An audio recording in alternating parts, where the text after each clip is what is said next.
One of our customers, Megan, is setting up her height adjustable suture carts for the very first time, and we caught it on video. Check it out. All right, Megan, tell me how excited you are. I am so excited to get our new suture cart.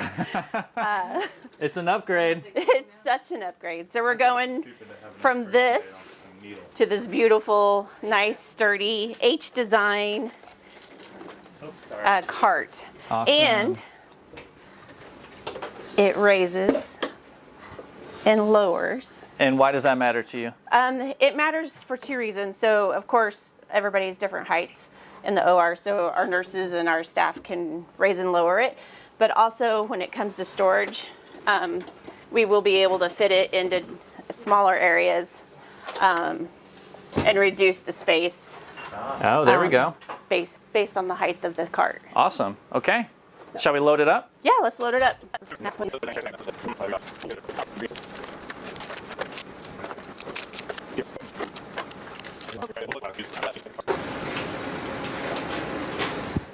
I mean, they shake, but they don't fall. Yeah.